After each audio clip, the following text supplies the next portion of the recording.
In a cold stone room, a single candle lights a desk. A Latin scribe bends over an open Bible and copies a line from Isaiah. The passage mocks a ruler who rose too high and then fell. In the middle of that line, he reaches the image of the morning star. For that, he chooses an ordinary Latin word he already knows: Lucifer, lightbringer. Tonight, it is just a common noun. Centuries later, people will treat it as the devil's name. The book in front of him is expensive. Each sheet of parchment cost hours of labor and the skin of more than one animal. Faint ruling lines mark where the text should run. He reads from his exemplar, holds the phrase in his head, and fits each new Latin word into that grid. When the quill touches the page, the ink bites into the surface. Scraping it away would scar the line and weaken the parchment, so every stroke counts. He writes the letters in one steady movement. The ink shines for a moment in the candlelight, then dries to the same flat brown as the rest of the text. To him, the word sits in the sentence like any other. It points to a bright object that appears before dawn and vanishes when the sun rises. He checks the spacing, sees that the margin is safe, and moves on to the next phrase. Outside, that bright object is actually in the sky. Venus hangs over the horizon, close to its maximum brilliance, strong enough on a clear night to throw a faint shadow on stone. Farmers, soldiers, and travelers all have their own names for it. None of them will stand over this man's shoulder, and he will never hear theirs. On this page, in this language, Lucifer is the label that sticks. The scribe does not argue about angels or demons while he works. His task is simpler: match phrase to phrase, line to line, and keep the script clean. The larger story sits in the gap between what he intends and what later readers decide this line means. From their vantage point, this ordinary word in a royal taunt marks the moment where a bright star, a fallen king, and a cosmic enemy begin to share a single name. When the candle finally burns low and the room fades back into darkness, the ink on the page holds. The codex will move to other rooms, other hands, other centuries. The next chapter will follow that morning star itself and ask why so many cultures stared at that single point of light at the edge of night and saw more than a planet.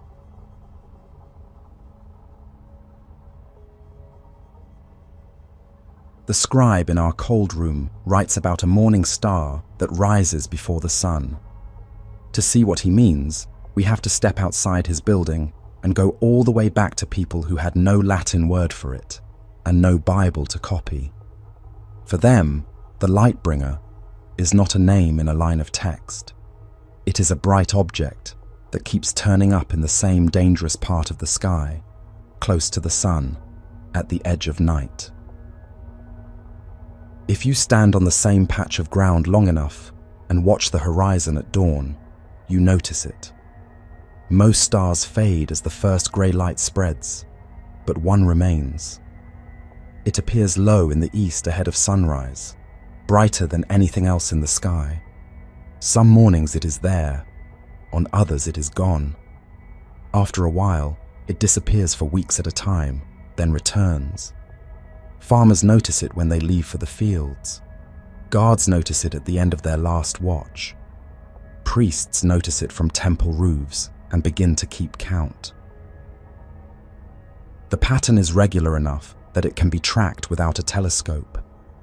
Venus orbits closer to the sun than Earth does, so from our vantage point, it never moves far from the sun's glare.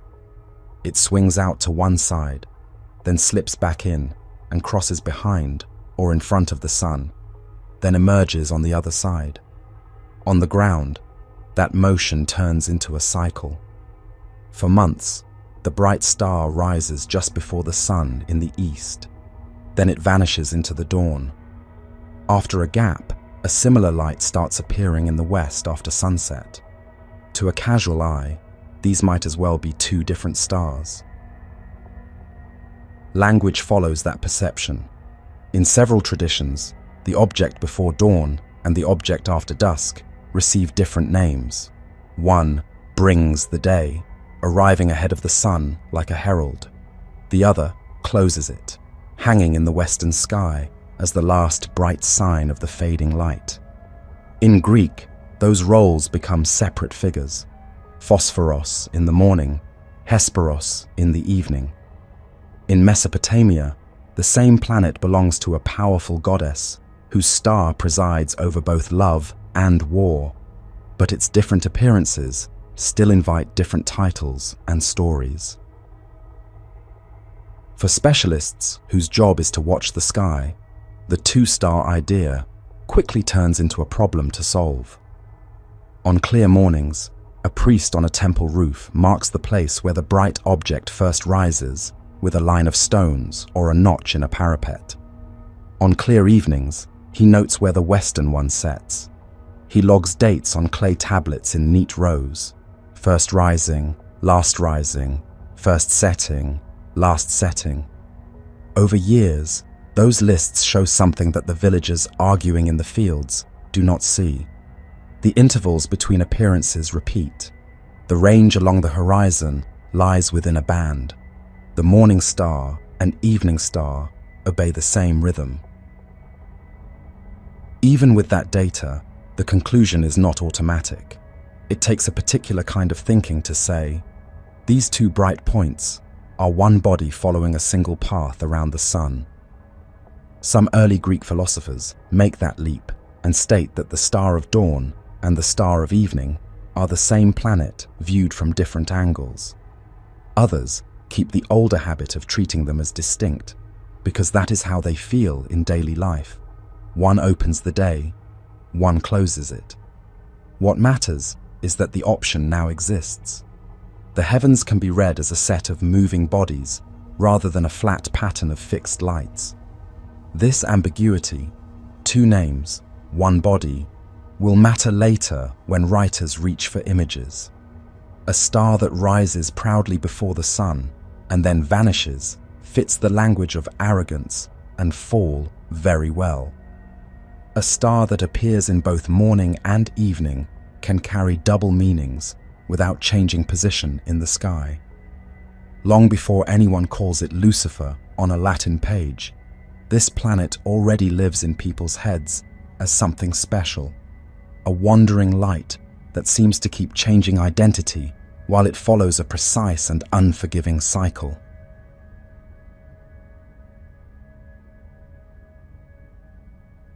In the earliest cities along the Tigris and Euphrates, the wandering light near the sun belongs to a goddess. On temple walls and boundary stones, an 8-pointed star marks the domain of Inanna, later called Ishtar.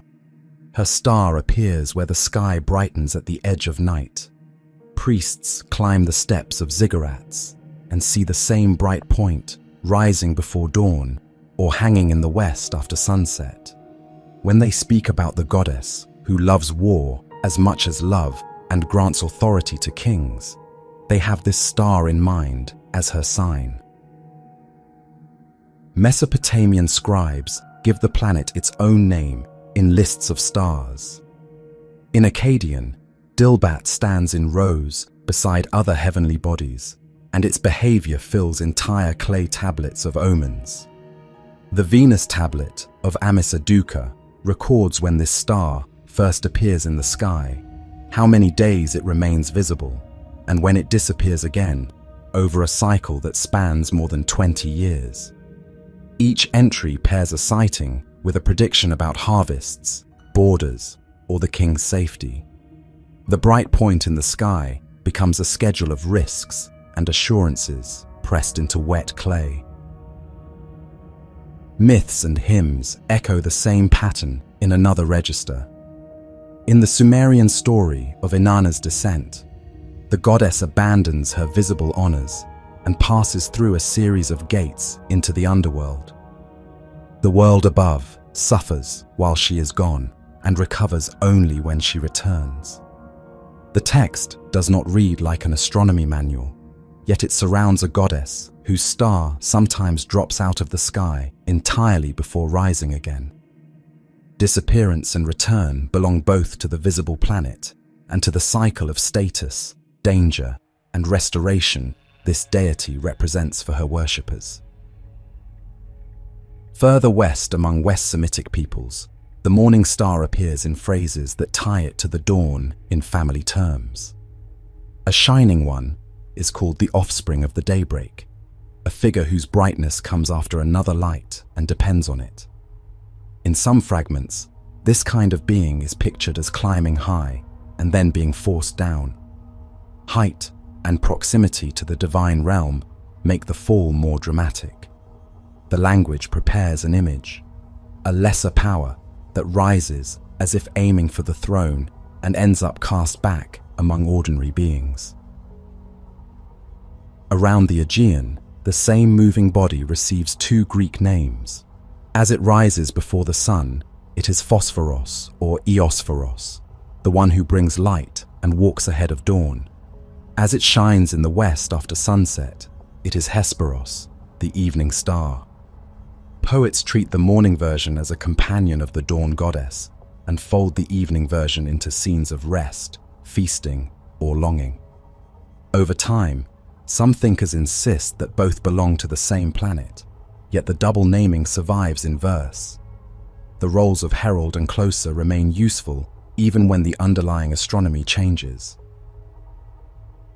In the Roman world, Venus becomes firmly linked to the goddess of that name, and the Latin vocabulary reflects the older Greek pattern. Writers use Vesper for the evening star and Lucifer for the bright star that announces the day. In poetry and hymn, Lucifer can introduce light in a hopeful way, signaling the end of the night.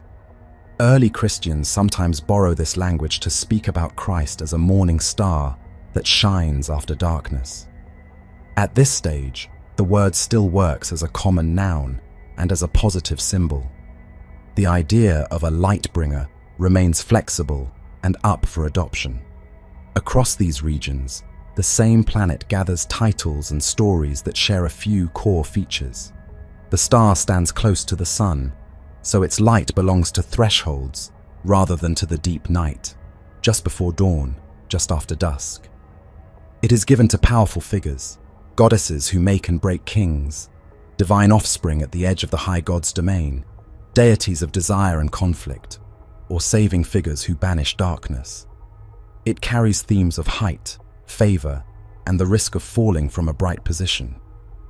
When a Hebrew prophet later reaches for a single image to mock a ruler brought down from lofty claims, this layered background of morning star language already exists, ready to be folded into a taunt.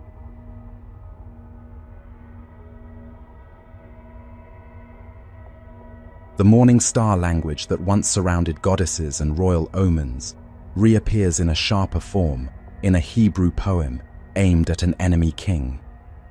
The book of Isaiah includes a taunt song directed against the king of Babylon, a figure who stands for the empire that broke nations and trampled smaller kingdoms. The oracle imagines the moment when that power finally collapses. The earth rests. The cedars and cypresses no longer face axes cutting them down for war machines and palaces. The massive structure that seemed permanent lies quiet. In the poem, the scene shifts underground to Sheol, the shadowy realm of the dead. Former kings of other nations are pictured as shades on their low thrones, watching the new arrival come down. They speak with cold humor. The oppressor who once shook kingdoms now lies as weak as they are. The one who filled prisons and loaded captives with chains joins a population of defeated rulers. In this vision, political collapse and the leveling power of death share the same stage. The taunt then turns to a single line that will echo far beyond its original setting. The fallen king is called Helel ben Shashar, the Shining One, Son of Dawn. The title fits the morning star pattern built over centuries. A bright figure appears near the sun at the edge of day, as if born from the dawn itself. Height, brilliance, and a relationship to the highest light all come bundled in the phrase. In the poem, however, this shining one is not a goddess or a helpful herald. It is the poetic name of a human ruler who believed his own status too strongly. The next lines unfold his ambition in the language of ascent. He claims in his heart that his throne will rise to the level of heaven, above the stars of God. He imagines himself seated on the Mount of Assembly in the far reaches of the north, on a height associated with the divine council.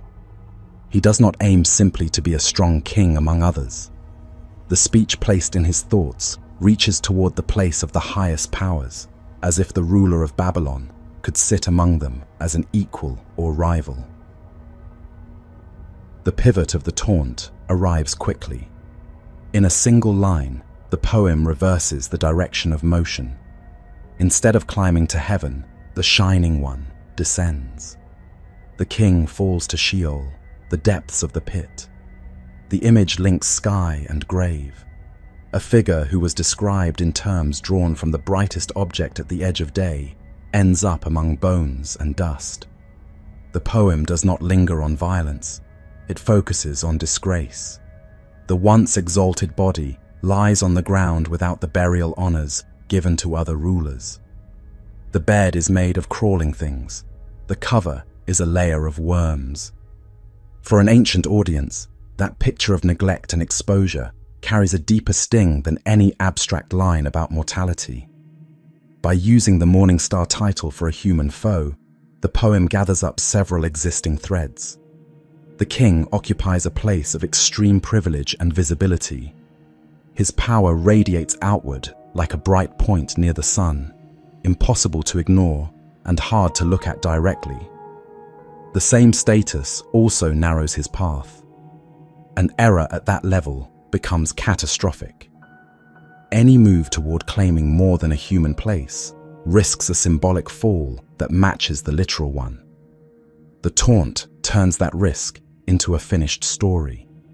The ascent speech is framed as something he used to say. The reality presented to the hearers is his fall. The king of Babylon is a mortal ruler whose empire came to an end. The cosmic language serves the insult. Stars, heaven, and the Mount of Assembly appear in the poem as reference points that show how far his ambition ran and how stark his humiliation becomes.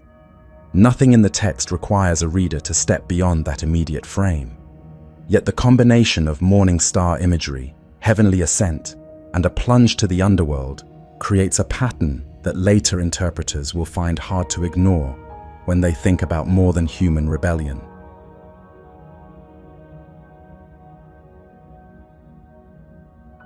The Hebrew taunt against the king of Babylon begins a new phase of its life when it enters Greek.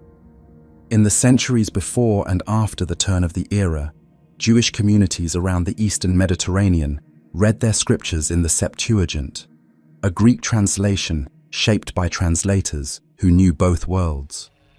When they reached the phrase, Hallel ben Shachar, they chose a word that already belonged to Greek sky language, Heosphoros, the dawn-bearer.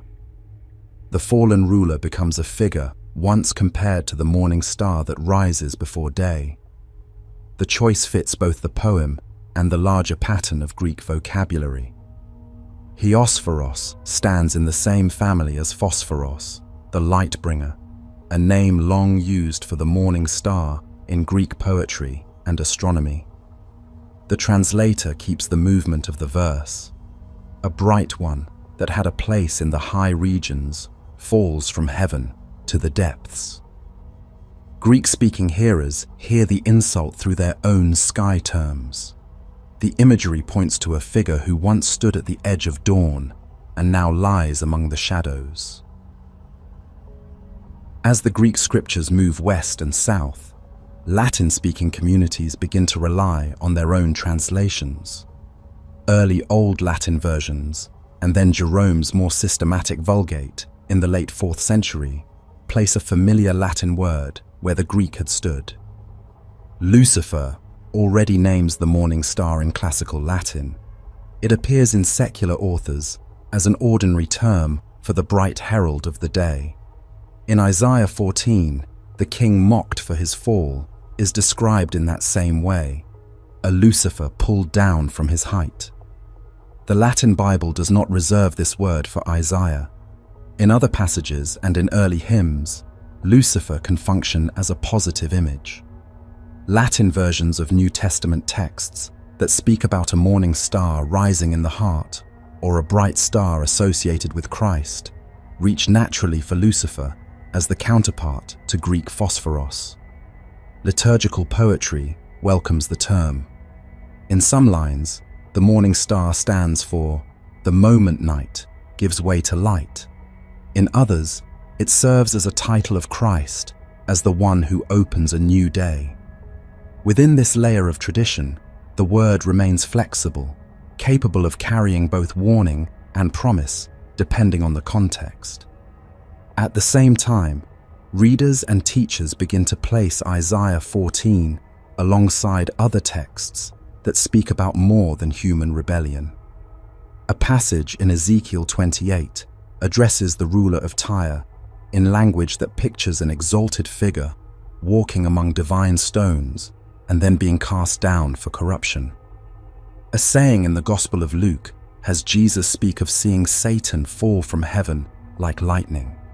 When these lines are read together with the image of a dawn-bearer hurled down to the depths, the figure in Isaiah begins to take on a second identity. The king of Babylon remains, but behind him, some interpreters see the outline of a cosmic adversary. In Greek, this layered reading gives Heosphoros a double edge. The Star of Dawn is both a symbol of royal arrogance and a hint of a spiritual power that overreached. In Latin, the same process gradually attaches the word Lucifer to that deeper figure. The word still functions as a common noun for the morning star, and it still appears in positive Christian usage, yet one verse in Isaiah grows heavier with each retelling. The insult aimed at a single emperor quietly starts to serve as a description of a primordial fall. By the time late antique preachers and commentators work through these passages, the components are in place. There is a human king whose story fits the pattern of rise and collapse. There is a long tradition of treating the morning star as the sign of powerful beings at the edge of the divine realm. There is a growing habit of reading prophetic oracles on two levels, earthly and cosmic. Out of that combination, Lucifer begins to harden from a descriptive term into a title. The bright herald of dawn in older poems becomes the name many Western Christians use for the devil, even while the older, more neutral uses continue to coexist on the same pages.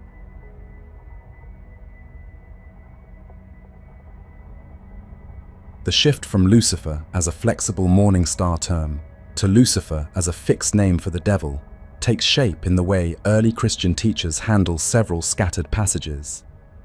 Isaiah 14 already supplies a fallen, shining one, son of dawn, cast down to the realm of the dead. Ezekiel 28 offers a portrait of a ruler described as if he once stood in Eden, covered in precious stones, and walking among fiery stones before being driven out in disgrace. The New Testament adds brief, charged lines, Satan falling from heaven like lightning, and a dragon thrown down with his angels after a battle in the sky. None of these texts individually tells a full biography. Together, they begin to outline one. Preachers and commentators read the prophetic oracles first at the level of history. The king of Babylon and the ruler of Tyre remain real political figures who rose and fell. At the same time, these rulers stand in for something larger.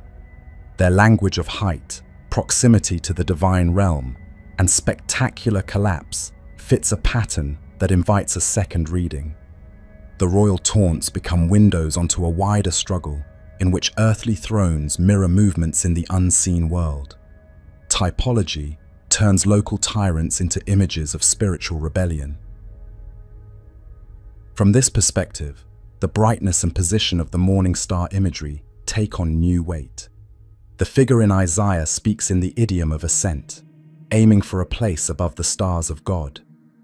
The prince in Ezekiel walks in a garden filled with precious stones and serves near holy fire. The dragon in Revelation draws stars from the sky as it falls, while Satan in Luke appears as a streak of light thrown down from heaven. Teachers trained to link scripture with scripture do not leave these pictures standing alone. Sermons and commentaries begin to speak of a single proud spirit behind them, once exalted among the angels and now exposed as their adversary. In this emerging narrative, the character of that spirit is defined by origin and motive. He begins as a creature made good, placed high in the hierarchy of spiritual beings, associated with light and nearness to the divine presence. Pride becomes the key fault. Instead of receiving that place, he resolves to claim more, reaching for a throne that belongs only to God. The act of self-exaltation is followed by exclusion, a casting out from the high places to a lower realm. Other spirits follow the same pattern, turning a single fall into the origin story of a whole host of hostile powers. As this synthesis develops in the Latin West, the word Lucifer slots into the role of a personal name for this being. The chain from Hellel to Heosphoros to Lucifer provides a linguistic bridge. The patchwork of passages supplies a narrative bridge. Homilies on pride describe Lucifer as the brightest of the angels who refused his proper measure and fell. Moral exhortations warn clergy and laypeople alike that elevation in the church carries the same risk. An inward movement, trust in one's own brilliance and status, can mirror the first fall and draw a person into a lesser version of the same story. The older, neutral uses of Lucifer do not disappear. Latin Bibles still contain passages where the word simply means the morning star, and liturgical texts continue to call Christ the true morning star in certain contexts. For many hearers, the difference rests on setting and tone. When Isaiah 14 is read in combination with the other four passages, Lucifer carries the weight of a name. When an Easter hymn speaks of a light that never sets, Lucifer remains the star that signals a new day. The same syllables hold different associations depending on the story that surrounds them. By the end of late antiquity, the composite picture is familiar enough that medieval artists and scribes can paint it in the margins of their books with only a few strokes. A bright figure falls from a band of heaven, trailed by others, and a small caption identifies him as Lucifer. The king of Babylon, the prince of Tyre, the dragon, and Satan have effectively converged in a single character, whose fall explains the presence of evil and the danger of pride. Later centuries will inherit this figure as if he had always existed in that form, even though his story grew piece by piece from separate texts and older star imagery.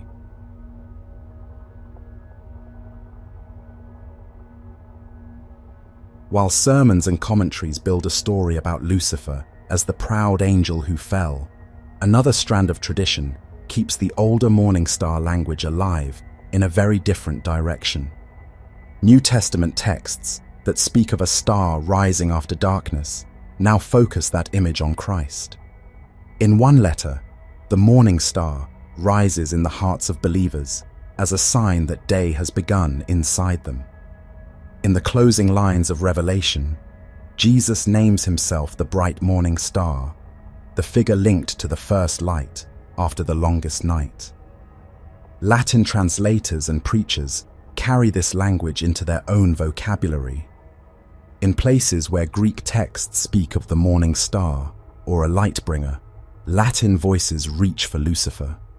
The same word that describes the bright sign at the edge of dawn now appears in sentences about the resurrection and the return of Christ. The emphasis falls on timing and direction. Night gives way to a new day. An old age ends. A new age begins. The star on the horizon becomes a way of talking about that turning point in time. Liturgy takes this metaphor and fixes it in ritual. At the Easter Vigil in Western churches, the Exulte is sung by candlelight in a building still full of night. The chant traces the history of salvation with the wax of a single tall candle burning at the center. Near the end of the proclamation, the text turns toward dawn. It calls upon the morning star that never sets, identifies that star with Christ, and uses Lucifer as the word for it. In that moment, Lucifer is no enemy. It is the name of a light that outlasts the cycle of night and day, anchored to the figure believed to have risen from the dead. For centuries, congregations hear this line once a year without needing a commentary on its etymology. The sound of the word arrives surrounded by candles, bells, and the first hints of daylight through windows or open doors. The context guides the meaning. In that setting, Lucifer belongs to Easter, to dawn, to the defeat of death. The association is reinforced every time the vigil is held, long before most worshippers ever encounter a scholastic discussion of angelic falls or a marginal image of a tumbling figure labeled with the same letters. At the same time, preachers who warn about pride continue to use Lucifer in the darker sense. When they describe a cleric or ruler who forgets his limits, the fall of Lucifer from heaven serves as a ready example. The morning star in that homiletic pattern points away from Christ and toward a first refusal of obedience. Both uses rest on the older morning star symbolism. One stresses a turning away from the proper source of light. The other stresses the arrival of true light after a period of obscurity. The word moves along two tracks, shaped by the needs of different kinds of speech. Manuscripts capture this split more clearly than any single sermon can. A codex may contain the biblical text, marginal glosses that speak about Lucifer as the devil, and liturgical material that calls Christ the Lucifer who never sets. Each item lives in its own column or section, designed for a specific moment in the life of the community. The page shows how a single term can travel through meanings without collapsing into one fixed sense, held in place by practice as much as by theory. Over time, the popular imagination leans more heavily on the darker side of the word. Plays, stories, and images that dramatize the devil's role in the world often give him the name Lucifer and highlight his fall. Yet the older, brighter use never disappears entirely. In certain prayers and hymns, especially around Easter, the morning star retains its hopeful role. The contrast reveals how language in religious tradition operates. A single inherited image of a star at the edge of dawn supplies material for both a warning about pride and a proclamation of renewal. The viewer who hears Lucifer today stands at the end of that long process, often aware of only one half of the story.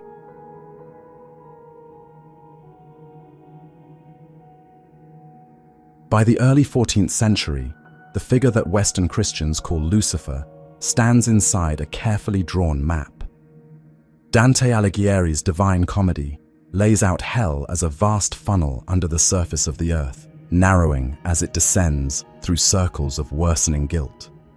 At the bottom of this structure, in a frozen lake at the very center of the world, Dante places Lucifer. The morning star that once rose at the edge of dawn now hangs immobile in darkness, locked at the point furthest from the divine light. Dante's depiction of hell arranges sins by kind and gravity. Circles for fraud and treachery lie closest to the center, so that betrayal pulls souls toward Lucifer's presence.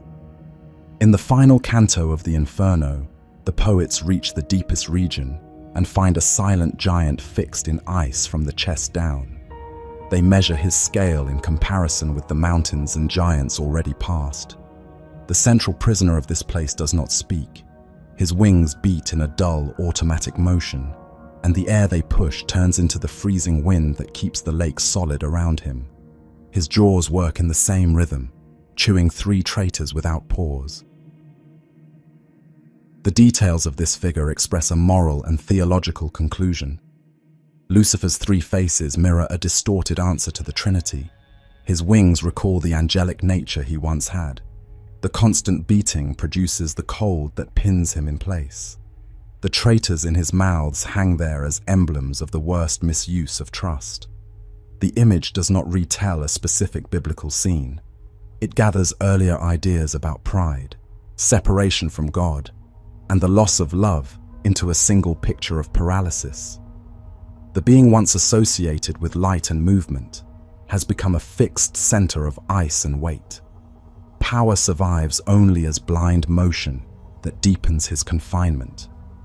Dante links this character to the shape of the world itself.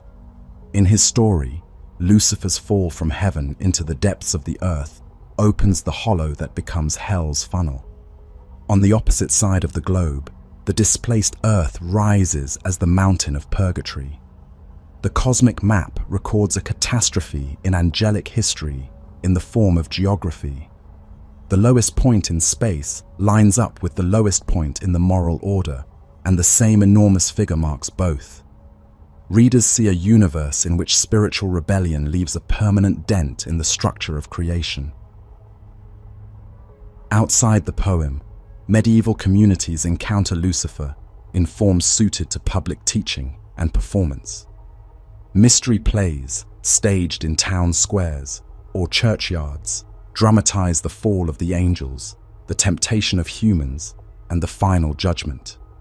Actors in horned masks or exaggerated costumes shout and leap as devils, with a prominent figure representing their leader.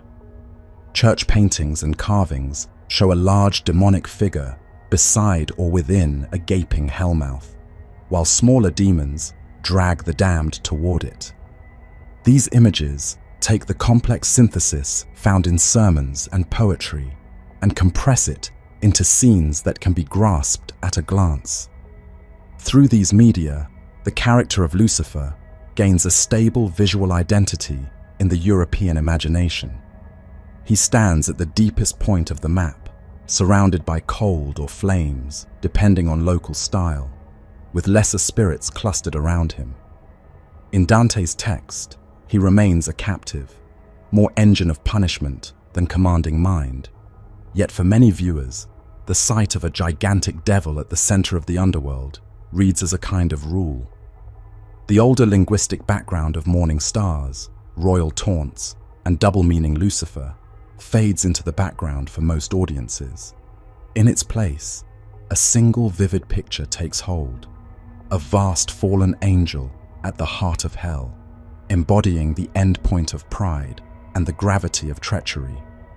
Later centuries inherit this picture as a starting point for paintings, plays, and eventually films, often unaware of how many separate strands had to be braided together to place him there.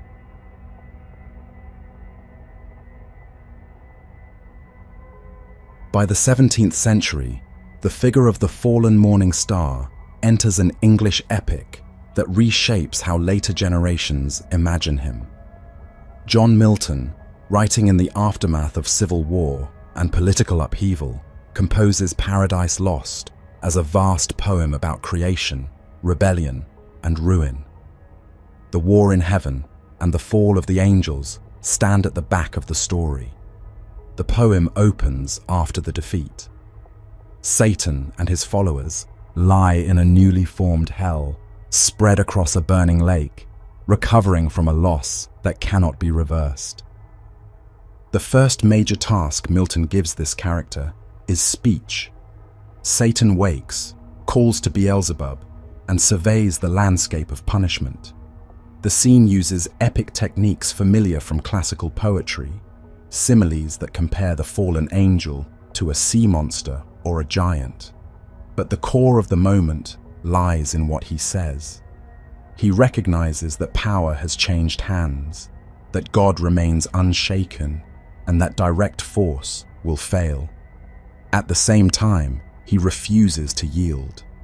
He frames his defeat as a temporary shift and declares that the will to oppose remains. The combination of clear-eyed assessment and unbroken pride gives his opening speeches an energy that many readers remember more vividly than anything else in the first book. Around this figure, Milton builds an organized society of the fallen. The demons gather on the shore, raise a palace called Pandemonium, and hold a council. Each speaker offers a different approach to their situation. Renewed war, hidden destruction, slow corruption. Satan presides and volunteers for the most dangerous role, the journey out of hell and into the new created world. The structure echoes political debates familiar from Milton's own century. A defeated party weighs its options and decides on a new strategy. The fallen leader becomes a general and statesman, as well as a symbol of rebellion. When the poem follows Satan into the world above, the portrayal shifts again.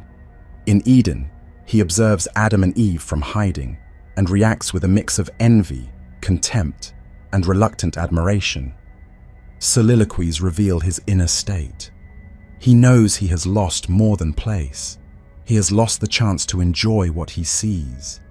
The sight of innocence sharpens his resentment. The decision to corrupt humanity becomes a way to injure the order he can no longer touch directly. The temptation of Eve in serpent form turns cosmic revolt into a targeted act within a garden, carried out through rhetoric and suggestion rather than open force. Milton's narrative does not grant this character a happy ending. After returning to hell, Satan announces his apparent victory to his followers. The moment next to the throne seems like a second triumph. The scene collapses when he and the others transform into serpents and find themselves chasing illusions of food. The punishment fits the method. Those who chose deception now live inside it. Even here, the emphasis falls on the movement of a mind. The shift from proud general to self-deceived tormentor shows how a refusal to acknowledge reality narrows the space in which a person or spirit can act. The impact of this portrayal reaches far beyond the poem's original audience. Later readers and artists fix on the early books, where Satan stands on the lake and delivers defiant speeches against overwhelming power. The combination of eloquence, courage, and clear awareness of the cost of his stance turns him into a pattern for later romantic rebels. Some treat him as a tragic hero who embodies the price of resistance. Others see him as a cautionary figure whose strength twists under the weight of wounded pride. Either way, the Miltonic version of Lucifer/Satan becomes a central reference point in Western culture. In the same period and the centuries that follow, demonological manuals and grimoires list Lucifer among the spirits that ritual experts claim to summon or resist. These texts organize fears into ranks and offices, rulers, princes, and ministers of a spiritual kingdom of opposition. Their contents vary and often conflict, yet they share a habit of turning the old fallen morning star into a named presence in a bureaucratic chart of hell. Together with Milton's epic, they reinforce the sense that Lucifer is a specific individual with history, motives, and a role, rather than a simple label for the morning star or a general term for evil.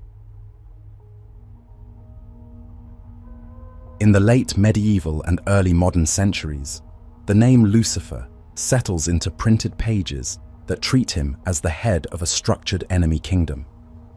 The same period that sees councils of bishops and growing state bureaucracies also produces two kinds of texts that claim to describe the enemy's side: demonological treatises for clergy and judges, and ritual handbooks and catalogues used by people interested in magic.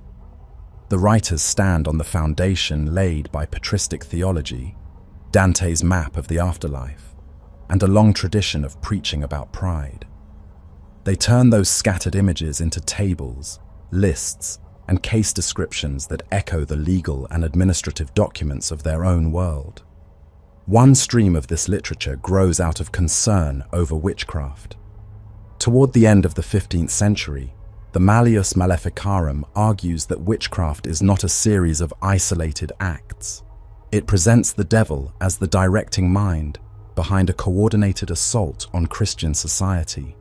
The work describes pacts, meetings, and instructions in which witches appear as a kind of human branch inside that imagined kingdom.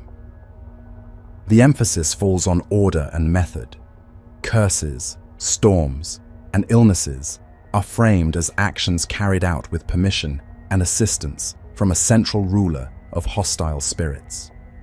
The details mix biblical citations, scholastic reasoning, local stories, and courtroom expectations into a single doctrinal package designed for preachers and judges. A different but related stream appears in the form of demon catalogues. Johann Weyer, a physician critical of some witch-hunting practices, publishes a work in the 1570s that includes an appendix later known as the Pseudo-Monarchia Daemonum, the false monarchy of demons. This catalogue lists named spirits with their ranks and functions. Later readers and grimoires draw on and expand this kind of material. In many of these systems, Lucifer stands at or near the top of the structure as an emperor or supreme ruler, with figures such as Beelzebub and Astaroth occupying high offices beneath him. Below these stand dukes, marquises, counts, and a host of lesser spirits grouped into legions. The picture comes from ritual and magical circles more than from official church teaching, yet it borrows heavily from the social order everyone recognizes. The result is a picture of hell that mirrors a European court. The highest ruler delegates responsibilities to powerful subordinates, who in turn command others. Each spirit receives an office, influence over certain vices, knowledge of hidden things, or authority over particular regions and days. The language of these catalogues borrows titles from human institutions. Terms that once described noble ranks, military commands, and civic functions now describe positions in a spiritual hierarchy. Lucifer's realm takes on the outline of an inverted kingdom with its own nobility and administration. Grimoires that circulate in manuscript and print often adopt similar structures, even when they differ on specifics. Many texts in the Solomonic and Goetic traditions speak of spirits who serve under higher rulers and lay out seals, names, and protocols for contact in a way that imitates legal formulae and bureaucratic paperwork. When Lucifer appears in these books, he stands at the apex of the system as a central figure whose authority gives coherence to the lower ranks. The titles and numbers change from one collection to another, but the underlying model holds. Hell possesses order, ranks, and rules, and Lucifer occupies the highest place within that imagined organization. Demonological treatises and these catalogues feed back into pastoral and legal practice. Preachers who warn their congregations about sin and superstition can point to a literature that describes an organized infernal state. Judges and inquisitors exposed to such works may expect to find certain patterns in confessions and testimonies, pacts with a named ruler, ceremonies of allegiance, promises of service. The manuals become reference points for how Lucifer and his demons supposedly act through human agents, even when the people being questioned have never seen the books themselves. For ordinary early modern believers, the net effect is a shift in emphasis. Lucifer no longer appears chiefly as a distant fallen star or as a mute giant at the world's center. He enters pamphlets, sermons, and whispered reports as the unseen head of a network that touches local fields, cattle, and households. The same name that once belonged to the morning star now appears in charts of infernal ranks and in narratives about village misfortunes. This bureaucratic Lucifer prepares the way for the witch trials and popular fears explored in the next stage of the story, where theology, rumor, and legal procedure meet in the lives of specific communities. The bureaucratic Lucifer of demonological manuals enters village life through the machinery of witch trials. Across large parts of Europe in the late 16th and early 17th centuries, accusations of witchcraft bring peasants, townsfolk, and sometimes clergy before courts shaped by those manuals. Judges and theologians sit behind tables with Latin treatises on the devil within arm's reach. The accused stand below them, often poor, often already suspected for other reasons, and now expected to explain misfortune in language framed as an alliance with a prince of darkness. Interrogations follow recognizable patterns. Clergymen and jurists ask whether the accused ever met a stranger who promised aid, whether there was a signed book, whether any ritual marked a new allegiance. Demonological authors had already described such scenes as pacts with Lucifer or Satan. Court officials bring those images into the room in the form of specific questions. Under pressure, some prisoners repeat phrases they have heard in sermons or rumors. Others resist until pain, fear, or exhaustion break their answers into the shapes that the authorities anticipate. The figure at the top of those expectations is Lucifer, even when the villager only ever speaks of the devil or a black man. Trial records and printed pamphlets act as filters and amplifiers. When clerks summarize testimony in Latin, they often standardize vague references into names drawn from learned theology. A villager's description of a threatening visitor at night may appear on the page as an encounter with Lucifer. Vernacular pamphlets that retell the story for a wider audience highlight the presence of a personal, named enemy. They speak of a compact sealed with Lucifer, of dances and feasts at which he presides, of promises extracted in exchange for power over neighbors' lives and livelihoods. Each retelling tightens the link between local fear and the idea of a single distant ruler. In regions that experience mass panics, this pattern becomes especially stark. In German prince-bishoprics such as Würzburg and Bamberg, waves of accusations in the early 17th century sweep up children, clergy, and officials, as well as marginal villagers. Records from these episodes describe chains of denunciation in which one confession leads to many others. The language of the treatises appears in the files: hosts of witches, oaths to the devil, structured assemblies under a leader. Lucifer's name stands at the head of lists, even when most of the accused share a narrow world bounded by a few parishes and fields. The connection between cosmic enemy and local harm takes concrete form in the charges. Many indictments describe damage to crops, sudden storms, or illness in cattle and children. Demonological writers had already claimed that Lucifer's servants carried out such acts. Courts now work backwards from misfortune to infer a pact. A failed harvest or a run of sickness becomes evidence that someone nearby has acted as Lucifer's agent. Confessions extracted under duress weave these events into stories. A gathering on a hill, a figure demanding loyalty, an instruction to spoil a neighbor's grain or milk. The border between remembered quarrels and imagined orders blurs.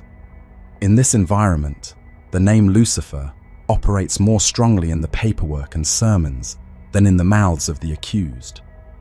Villagers tend to use familiar images: devil, master, stranger, while the Latin versions of their cases elevate those figures into the established hierarchy, with Lucifer at the top.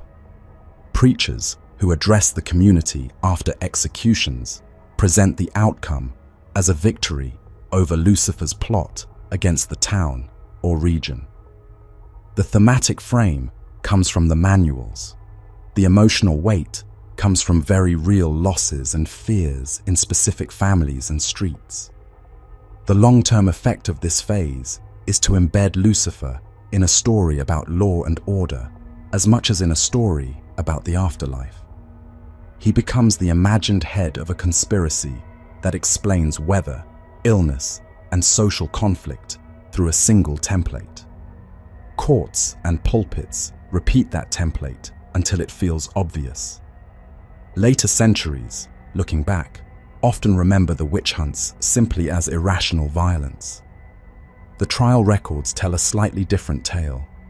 A world in which the highest fallen angel, once a morning star in the sky and a figure in epic poems, is treated as a distant ruler whose commands supposedly reach down into barns, kitchens, and fields.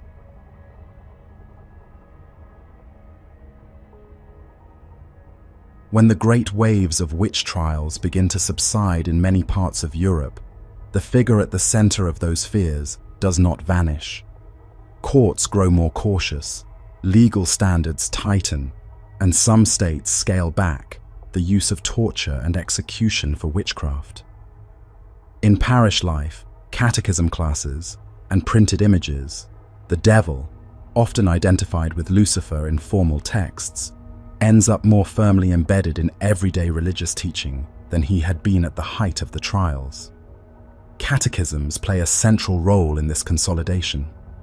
After the Council of Trent, Catholic regions use standardized manuals to teach basic doctrine, and Protestant communities adopt their own catechetical texts. Children and adults recite set questions and answers about creation, sin, redemption, angels, and devils. These sections usually describe a chief fallen angel who leads others in opposition to God and who tempts humans. The wording varies by region and confession, but the pattern remains. There is a personal enemy. He commands a host of spirits, and he works to draw the faithful away from right belief and conduct. The complex demonological systems from earlier manuals filter down into a few memorable lines. Parish preaching and popular mission work reinforce this picture. Priests and pastors talk about the devil as the one who whispers excuses for neglecting prayer, who encourages grudges, and who delights in broken promises. The name Lucifer appears most often when citing scripture or formal commentary, while devil or the enemy dominate in spoken exhortation. In many sermons, moral decisions are framed as a choice between service to God and cooperation with this adversary. The emphasis falls on personal responsibility, but the background presence of a strategic tempter gives ordinary failings a cosmic frame. Printed images help fix a visual template in the minds of people who never study theology. Cheap woodcuts, chapbooks, and devotional sheets sold at fairs and outside churches show devils with horns, tails, clawed feet, and sometimes bat wings, dragging souls toward pits or flames. Captions warn against sin or describe the fate of the unrepentant. Some prints and pamphlets use the name Lucifer explicitly. Others rely on generic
figure in Dante's Hell or a name in learned commentary. He is the one mentioned in childhood lessons, painted on church walls, printed on cheap sheets at fairs, and invoked in rebukes from parents and priests. Lucifer functions as the title for this role in formal texts. Devil and Satan fill the same space in everyday speech. The bureaucratic charts of grimoires and demonologies recede from view, leaving behind a simpler but firmly established pattern. A single personal adversary who leads lesser spirits and presses on the edges of daily life. This official everyday Lucifer becomes the starting point for later reinterpretations. Romantic writers, esoteric groups, and modern popular culture respond to a figure already familiar as the enemy of catechism and sermon.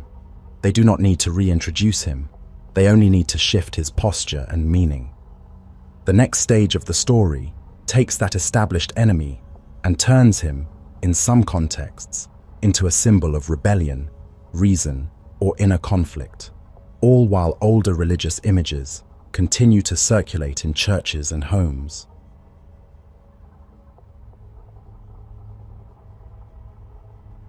By the end of the 18th century, the figure once anchored in theological manuals and catechisms begins to move through a different medium, poetry and art that capture the mood of an age unsettled by revolution and war. Romantic writers and artists inherit Dante's frozen monarch and Milton's speaking general, then shift the emphasis from hell's architecture to the interior life of a rebel. The name Lucifer does not always appear on the page, yet the pattern recognizable from earlier centuries, pride, defiance, isolation, brilliance, shapes a new kind of protagonist. William Blake works at the boundary between visual and verbal art. In London, he engraves and hand-colors small books that combine dense verse with symbolic images. In works like The Marriage of Heaven and Hell, he sets angels and devils into dialogue, with the devils often voicing attacks on sterile moral law and lifeless convention. Blake does not simply reverse good and evil. He treats the category of devil as a way to talk about energy, desire, and creativity that refuse narrow rules.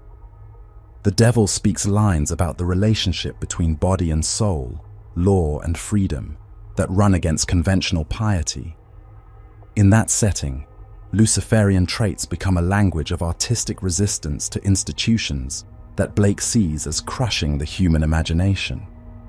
Blake's visual work reinforces the shift. His designs for Paradise Lost and other biblical scenes show muscular, dynamic fallen angels whose bodies carry as much force as the righteous figures that oppose them. Flames and contorted poses surround both sides. The result does not erase the idea of guilt or loss, yet it draws the viewer's eye toward movement and intensity rather than frozen despair. A viewer who grows up with Catechism, images of a horned devil dragging souls to a pit, now encounters plates where the devilish side looks like the seat of energy. The old pattern, Lucifer as proud and powerful opponent of the divine, remains, but the emotional charge in Blake's work often tilts toward admiration for courage and force. In the next generation, poets like Lord Byron and Percy Shelley engage more directly with Milton. They read Paradise Lost as a living epic and respond not only to its theology, but to its narrative voice. Byron's dramatic poem, Cain, a mystery, brings Lucifer onto the stage as a guide who leads Cain away from the family enclosure into visions of cosmic history. In the play, Lucifer does not roar or rant.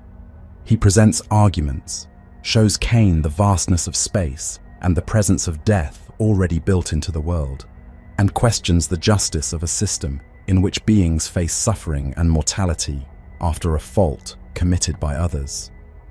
The tone resembles a political or philosophical debate conducted in elevated language, with Lucifer as the side that refuses to accept inherited authority. Shelley's work follows a related line. In essays and prefaces, he comments on Milton's Satan as the character who displays the greatest energy and consistency, even if the poem officially condemns him.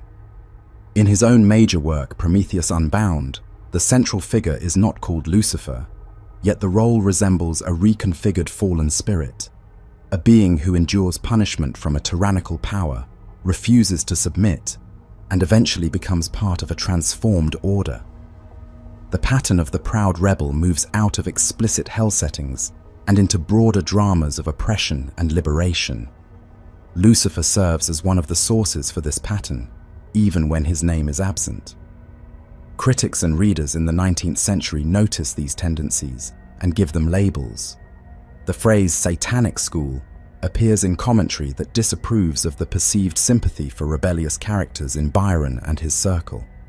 At the same time, admirers of such characters see in them a reflection of modern dilemmas: conscience against law, individual insight against inherited systems, desire for freedom against the weight of tradition. The combination of sharp intellect, moral isolation, and refusal to flatter power becomes the core of a new figure, the Byronic hero. This character type carries a clear echo of earlier Lucifer stories. The Byronic hero is handsome or striking,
and know the traditional identification of Lucifer with the devil. They pick up the same name and set it inside different systems of meaning, drawing heavily on the literal sense of Lucifer as light-bearer. Writers such as Eliphas Levi treat biblical and mythological figures as symbols within a unified language of magic and imagination.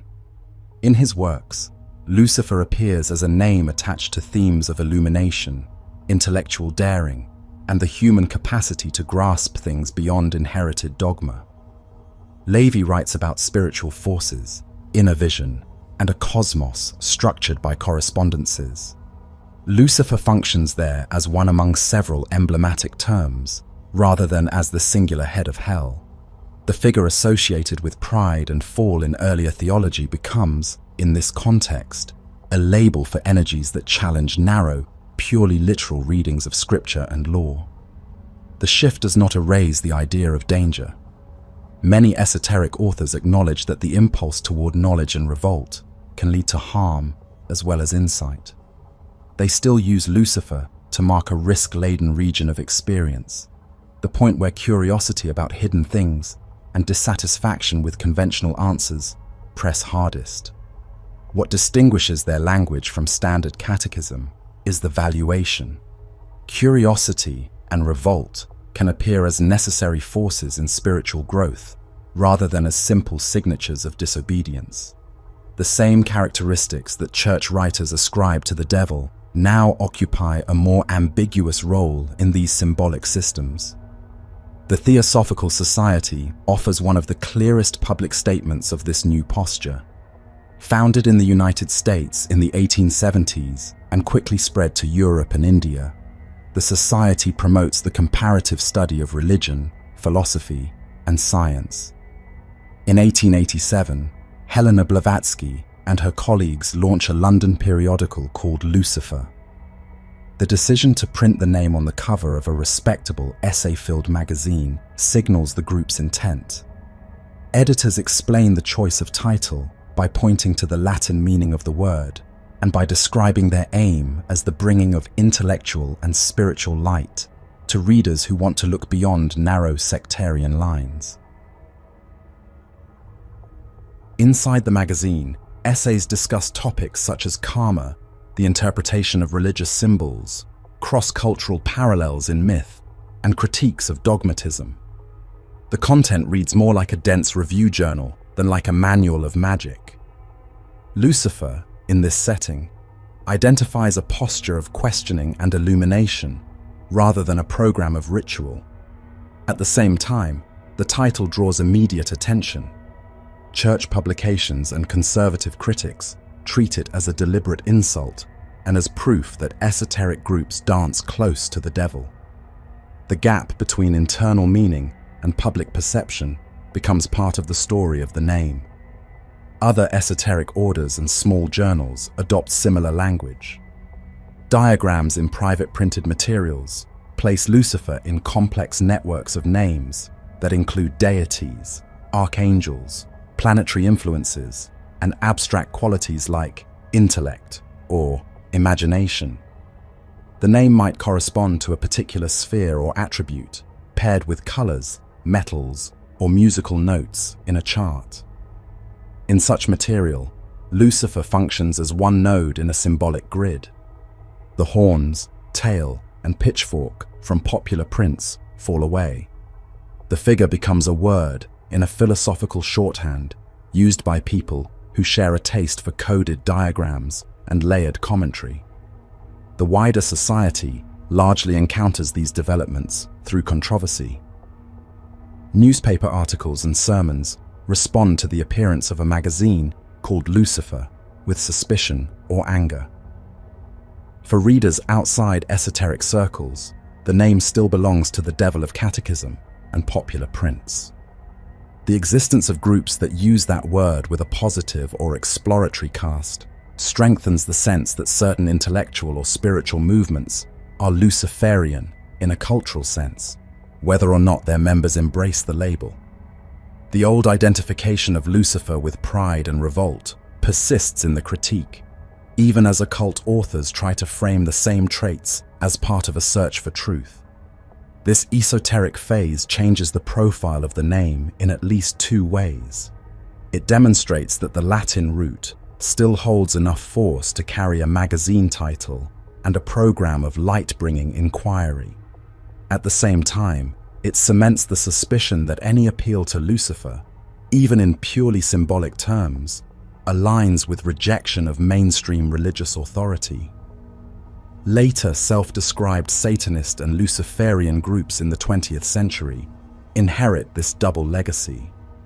They stand on a ground prepared by theological tradition, romantic literature, and esoteric revaluation, using the name to signal both defiance and a claimed commitment to knowledge. The forensic trail of Lucifer now runs through print shops, lecture halls, and small society rooms, as well as through churches and courts.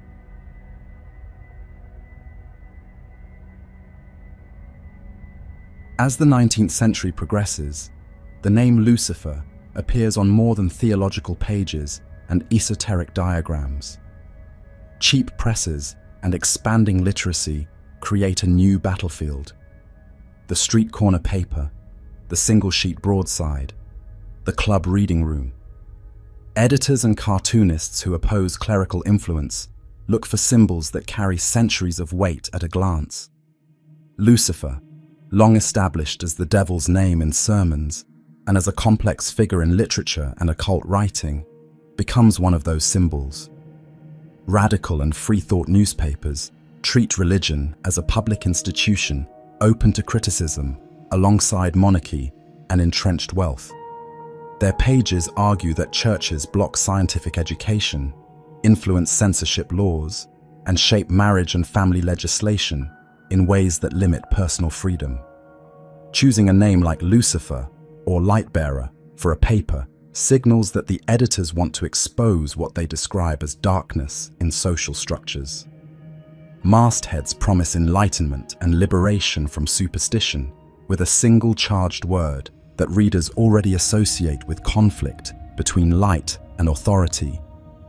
Inside these papers, articles link reason and science to a kind of secular light that the churches allegedly tried to suppress. Editorials point to prosecutions for blasphemy or obscenity as examples of clergy and moral campaigners fearing open discussion.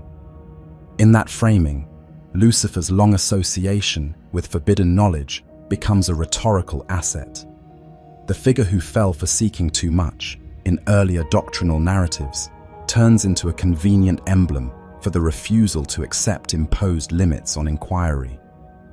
Writers use the word Luciferian to describe a stance of intellectual revolt, fully aware that opponents will hear it as a confession of hostility to traditional faith.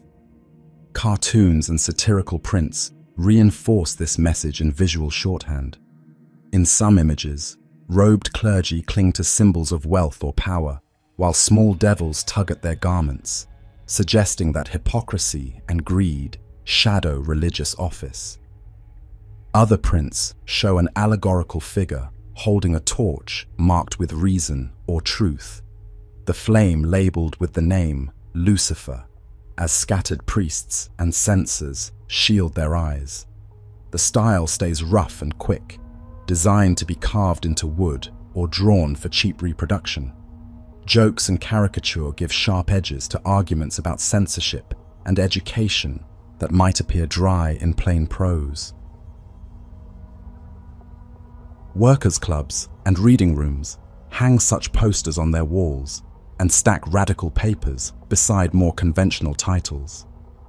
Men finishing a shift in a factory or workshop can sit at a rough table, drink from a chipped mug, and read articles that frame their frustrations about wages, housing, or schooling in the language of light against darkness. In these spaces, Lucifer's name functions less as a mystical label and more as a code for refusal to let priests define morality without challenge, refusal to accept inherited explanations for poverty or disease. The same word that appears in catechisms as a warning now sits above columns that criticize laws and institutions. Authorities respond with fines, seizures, and denouncements. Police in some cities confiscate bundles of papers or lean on vendors who offer high-profile radical titles. Church journals and respectable newspapers describe Lucifer publications as poisonous or corrupting, insisting that their very names reveal an underlying hostility to social and moral order. The term Luciferian shows up in sermons and pamphlets as an accusation aimed at freethinkers, secularists, and social reformers. The attack tries to force the name back into its older frame: Lucifer as enemy of God and society. This conflict strengthens the association between Lucifer and open defiance in the public mind. Supporters of the radical press embrace the scandal as proof that they are challenging powerful interests. Opponents treat the same evidence as confirmation that such papers carry dangerous pride and contempt for tradition. The name, which once identified a morning star and then a fallen angel, now marks a cluster of attitudes in print culture: anti-clerical, pro-discussion, often aligned with causes that push against established moral codes. By the time the 20th century begins, this radical layer sits on top of all the earlier meanings. Lucifer is still the devil of Catechism and the fallen general of Paradise Lost. He is also a symbol used by esoteric writers for light and by editors and cartoonists for secular revolt. When later self-described Satanists and Luciferian groups choose their names, they step into this blended inheritance. Popular entertainment and modern conspiracy narratives will draw from the same reservoir, sometimes without knowing how many printed pages and street corner arguments help to pack those meanings into a single word.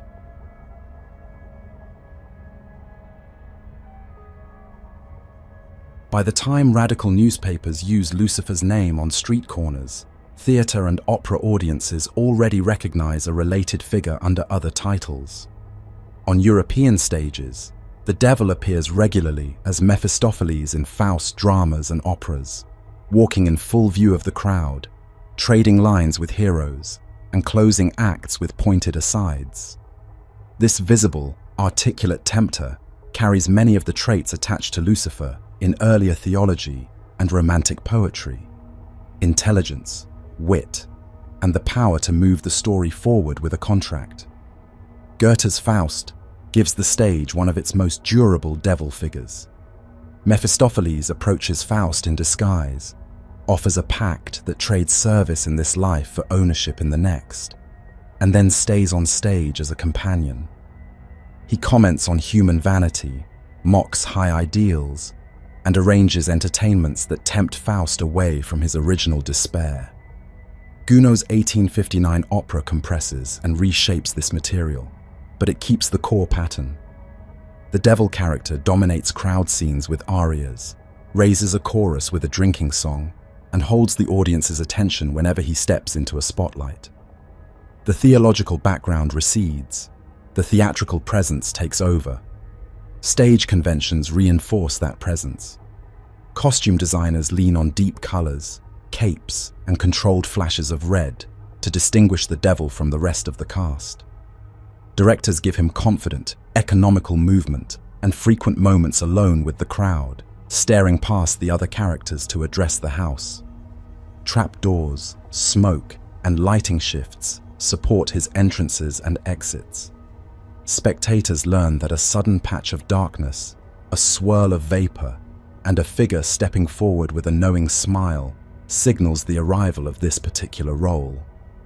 The name on the program might be Mephistopheles, or simply the devil, yet the attitude and posture are recognizably Luciferian.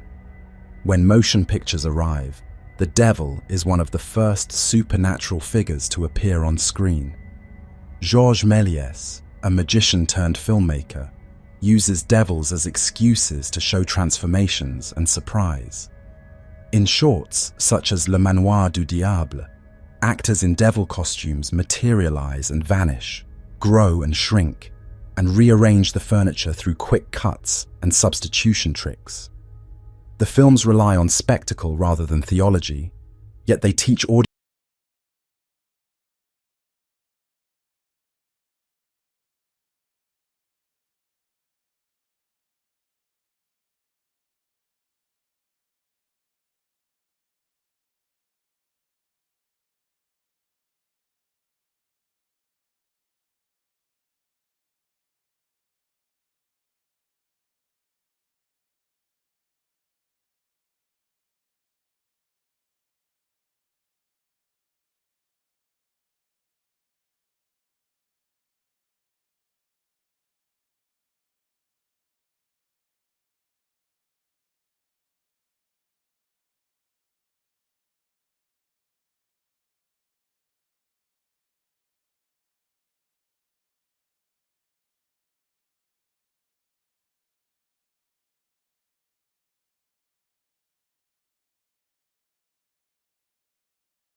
television.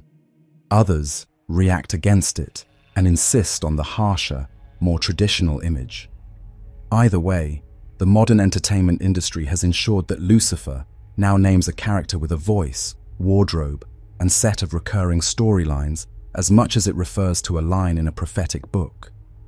This layer of the story completes a long arc from a passing Latin noun through centuries of doctrine, literature, art, and satire.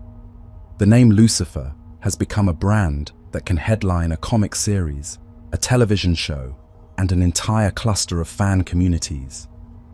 Beyond the screen, though, religious movements and conspiracy narratives continue to treat the same name as a marker of spiritual danger or hidden power. Those contexts draw on the full weight of the story mapped so far, even as they claim to reveal a truth that lies underneath the entertainment versions.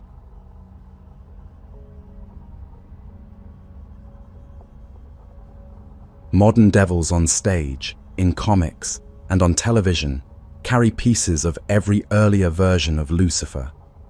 Audiences see a figure who rules hell, trades in contracts, quotes lines about freedom, and walks through a city in polished shoes. Under that single image lies a stack of older layers: the frozen traitor of Dante, the rebel general of Milton, the light-bearing principle of occult writing, and the scandalous banner of radical print culture. From Dante, modern depictions keep the idea that the devil sits at the bottom of a structured hell and claims a ruling position over the damned. The details of ice, multiple faces, and near silence fall away. Popular images rarely show a motionless monster locked in a lake. Instead, they retain the sense that there is a deepest point in the underworld, and that the devil occupies it as a sovereign. Hell becomes a place that can be abandoned in order to walk among humans, yet the association with ultimate depth and responsibility for punishment remains a background assumption. From Milton, modern Lucifers inherit language and posture. The idea of the devil as an articulate and self-aware character comes from his speeches in Paradise Lost. Long passages in which he defends his choices, complains about injustice, and tries to rally followers. Later writers and screenwriters lift this stance, even when they do not quote him directly. Devils on stage and screen speak in complete arguments, present themselves as misunderstood or wronged, and treat dialogues with heroes as opportunities to explore pride, shame, or resentment. The sense that the fallen figure carries a mind equal to or greater than that of his opponents traces back to Milton's version. Occult and theosophic writing add the emphasis on light, knowledge, and interior vision. When esoteric journals and authors reclaim the Latin word Lucifer as light-bearer, they attach the name to enlightenment and to the breaking of rigid dogma. That association survives in modern characters called Lucifer Morningstar, who quote lines about truth and free will, or who claim to expose hidden motives and secrets. The surname Morningstar places the old astronomical layer, the bright planet near dawn, into everyday dialogue. Scripts may never explain the etymology, yet the name signals that this devil has something to do with light and with the threshold between darkness and day. Radical press and anti-clerical satire contribute a tone of playful defiance. 19th century posters and newspapers use Luciferian imagery and slogans to criticize church control over law, education, and censorship. Modern devils who lounge in nightclubs, crack jokes about piety, and treat sacred institutions with a casual shrug echo that tradition. They embody a style of rebellion that feels more like witty opposition to hypocrisy than like cosmic war. The old shock value of printing the word Lucifer on a respectable magazine cover turns into the appeal of placing his name on a show title or comic logo. When these ingredients combine, they produce a compact character profile. The modern pop culture Lucifer tends to appear as a former or current ruler of hell who possesses vast knowledge, speaks with charisma, and walks through human spaces as a free agent. He is proud and unwilling to submit, curious and sharply observant, and often willing to criticize both heaven and hell as institutions. Hell may look like a medieval dungeon, a corporate bureaucracy, or a psychological state, depending on the work, but the character at its center carries the same set of traits. The many earlier distinctions between biblical serpent, medieval Satan, Dante's frozen traitor, and occult lightbringer slide into the background. This flattening has clear advantages for storytelling. Writers and showrunners can rely on a shared cultural template. A name, a few visual cues, and a brief backstory quickly orient the audience. That compact bundle makes it easier to place Lucifer into new genres: police procedural, romantic drama, urban fantasy, or comedy. Each format can stress different aspects of the inherited profile: tragedy, humor, romance, or horror, without rebuilding the figure from scratch. Marketing benefits from this too. Posters and thumbnails need only show a stylish figure with a hint of fire or wings and a title that includes the name to signal that viewers are dealing with the devil in a recognizable, modern key. The flattening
Luciferian cabal behind political and cultural change.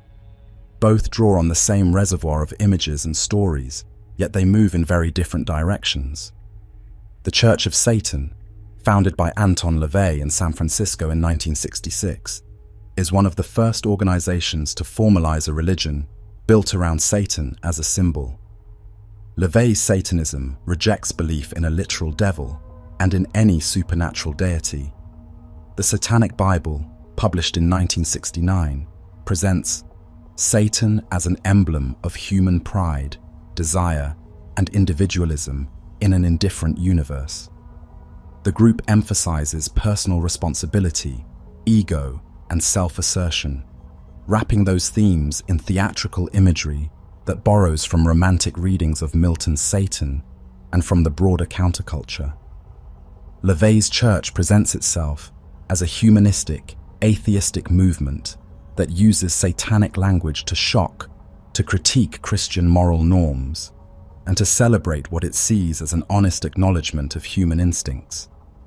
Several decades later, the Satanic Temple emerges with a different style and strategy. Active by 2013 and headquartered in Salem, Massachusetts, the temple defines itself as a non-theistic religious organization that uses Satan as a symbol of the eternal rebel against arbitrary authority. Its public mission statements stress empathy, secularism, and civil liberties. Campaigns focus on church-state separation, reproductive rights, and religious equality in public institutions. The temple files lawsuits, erects symbolic monuments, and establishes after-school Satan clubs to test whether legal protections granted to Christian groups extend to religious minorities. In this model, Satan functions as a banner for dissent and civil rights activism rather than as a focus of worship. Luciferianism forms a looser family of beliefs and small groups that center Lucifer more explicitly than Satan. Definitions vary widely. Some networks and authors describe a symbolic path that venerates Lucifer as a figure of light, intellect, and self-directed spiritual growth, drawing heavily on the morning star imagery and on esoteric reinterpretations of the biblical narrative. Others approach Lucifer as a real spiritual presence or archetype with whom practitioners cultivate a devotional or initiatory relationship. Across this spectrum, Lucifer usually stands for enlightenment and individual ascent, expressed in the language of curiosity, independence, and resistance to imposed authority. A gap opens between how these groups describe themselves and how outsiders describe them. LaVeyan Satanists and members of the Satanic Temple publicly state that they do not worship a literal devil. Many Luciferian writers present their systems as paths of self-knowledge or spiritual refinement, rather than as organized opposition to society. At the same time, church leaders, commentators, and hostile media often portray all of these currents as Luciferian in the sense of deliberate alignment with evil forces. The label becomes a blunt instrument that collapses atheistic, symbolic, and theistic strands into one imagined block. In the late 19th century, a specific episode sharpens this pattern. The French writer Léo Taxil publishes a series of books and pamphlets claiming that high-ranking Freemasons belong to a hidden Luciferian order. His stories describe invented figures, secret lodges, and elaborate rites that supposedly prove that Masonic elites worship Lucifer. Catholic audiences and some church authorities treat these accounts as exposes. In 1897, Taxil stages a public event in Paris and announces that the entire project was a hoax aimed at embarrassing the church and its anti-Masonic campaigns. The admission does not erase his work. The idea that Freemasons or similar elites conduct Luciferian rites survives in later literature and reappears in modern conspiracy narratives that treat his fabrications as if they were independent evidence. Conspiracy narratives in the 20th and 21st centuries push that collapse further. New World Order theories and related movements describe a hidden global elite that manipulates finance, media, and politics to establish a totalitarian world government. Many versions of this story refer to that elite as Luciferian, claiming that international institutions, corporations, or cultural producers secretly follow a Lucifer-centered plan. The term appears in books, lectures, and online posts as a floating marker of spiritual corruption, supposedly encoded in treaties, logos, or public events. In some cases, older anti-Semitic myths about secret Jewish control of world affairs are rebranded with talk of Luciferian bankers or Luciferian cabals, which preserves the harm while changing the vocabulary.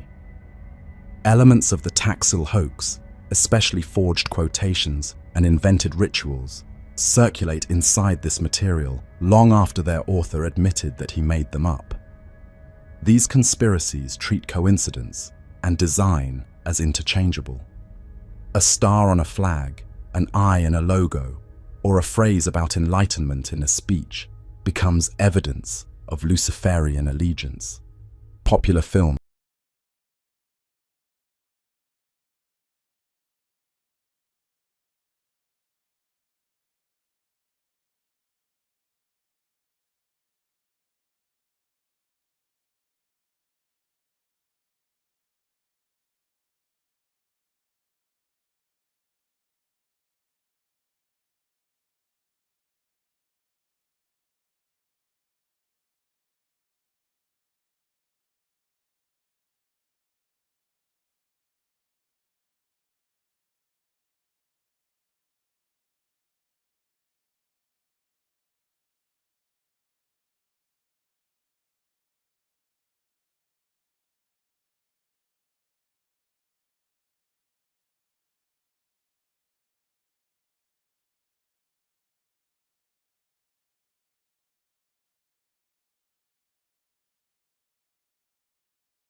line usage and the textual history of the word is wide.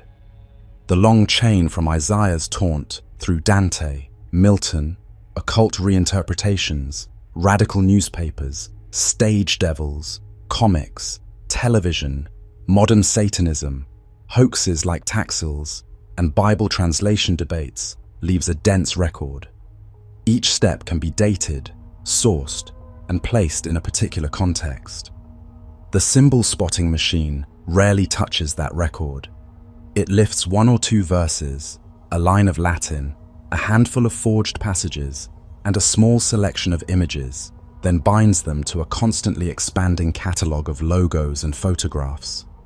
The name Lucifer anchors the story, but the evidence that an organized Luciferian elite directs world events remains at the level of interpretation.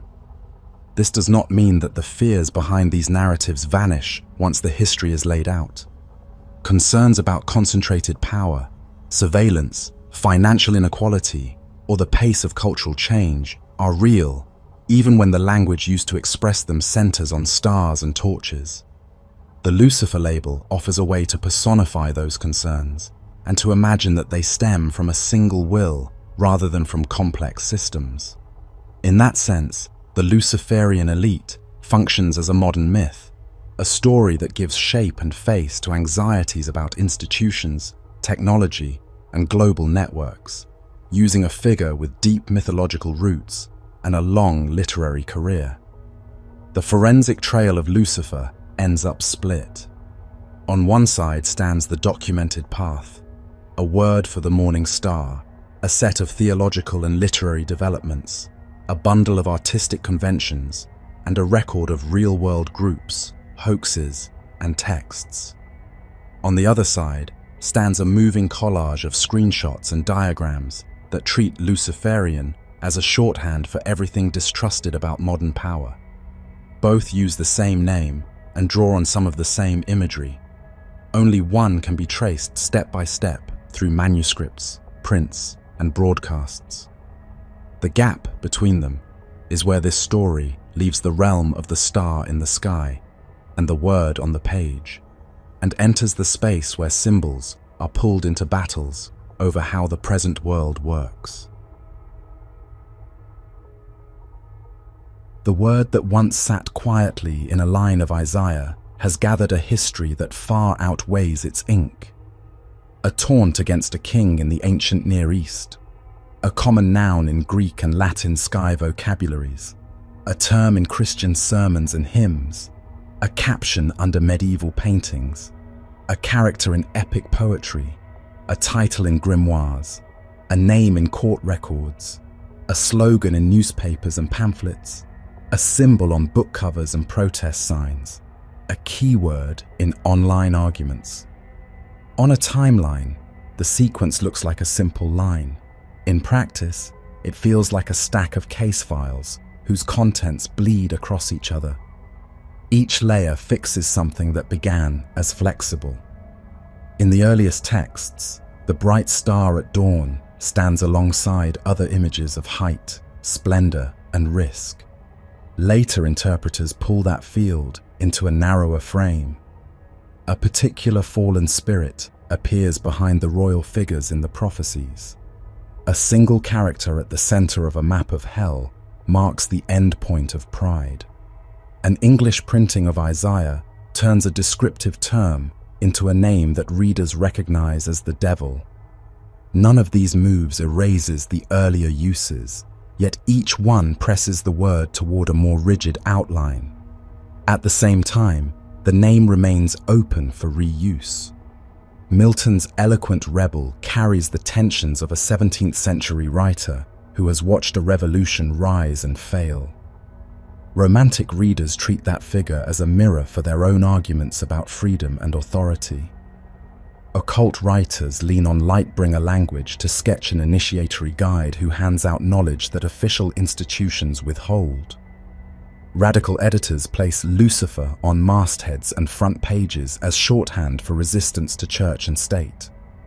Each reuse chooses a slice of the record and lets the rest fade into the background. The bureaucratic diagrams of hell and the witchcraft trials pull the pattern down into daily life. Charts that rank Lucifer as an emperor among dukes and counts turn a theological adversary into an administrative presence. Trial records and pastoral manuals frame bad harvests, storms, sickness, and quarrels as traces of that administration at work. Lucifer moves from the sky to the margins of legal files and the formulas of exorcists, carried into barns, kitchens, and fields by stories about pacts and commands. Modern culture adds still more roles. Stage devils, operatic tempters, and film villains give Lucifer a voice, a costume, and a set of gestures that audiences recognize at a glance. Comics and television series treat him as a suave negotiator, a weary administrator, or a reluctant anti-hero. Philosophical and religious groups adopt satanic and Luciferian imagery as a way to shape personal identity, social critique, or spiritual exploration. Online conspiracy movements use Luciferian as a code word for everything distrusted about global institutions. One set of uses draws the name inward toward private conviction and symbolism. Another flings it outward as an accusation against distant structures.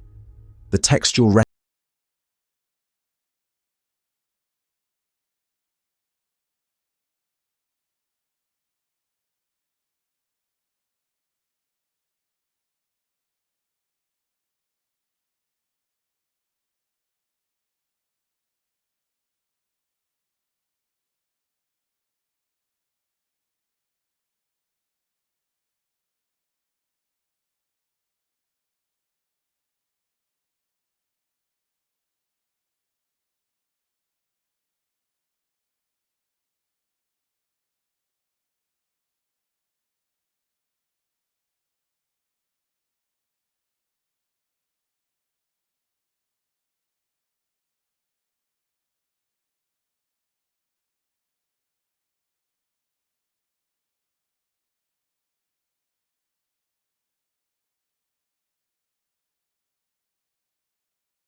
is about sorcery, heresy, and betrayal of community. In modern settings, he appears in arguments about individualism, secular law, global governance, and the reach of technology. Brightness, rebellion, ambition, punishment, secrecy, these attributes cling to him with surprising stability. The targets onto which they are projected shift from century to century.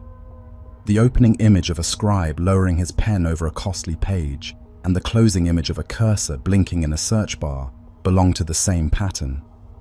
Both mark the instant before a single word enters a system that will carry it far beyond its immediate setting. The scribe's line travels through copying rooms, preaching, and print shops. The search query travels through servers, algorithms, and timelines. In both scenes, the act feels small, a line in a margin, a few letters on a keyboard. The scale of the network around it gives that act a reach the individual cannot fully see. Viewed this way, the history of Lucifer becomes less a biography of a character and more a cross-section of how cultures handle names. A name can start as a description of light on the horizon and end up as a symbol for spiritual rebellion, institutional power, or hidden control, depending on who uses it and why. The same syllables can appear in a hymn, a poem, a court record, a manifesto, and a comment thread without settling into a single fixed meaning. Each new use leaves a trace. Each trace becomes material for someone else's story. The file on this particular name is unusually thick. It holds astronomical observation, royal propaganda, theological speculation, poetic invention, legal anxiety, occult system building, satire, journalism, protest, and online fear. That thickness turns it into a useful lens. Following the trail from star to scribe, from map to stage, from manual to feed, shows how quickly language drifts from literal description to layered symbol, and from symbol to charge. The same drift shapes the fate of more ordinary terms, only with less dramatic imagery. The case stays open. New books, performances, and posts continue to pick up Lucifer and fasten it to different kinds of light and different kinds of threat. Future readers will inherit those additions as casually as modern readers inherit Dante or Milton. The dossier will thicken again. For the moment, it is still possible to lay older documents beside the newest uses and see the distance between what the word once named in the sky and what people now think it reveals on a screen. That distance measures how far a single name can travel once it moves out of a line in a poem and into the long reach of history.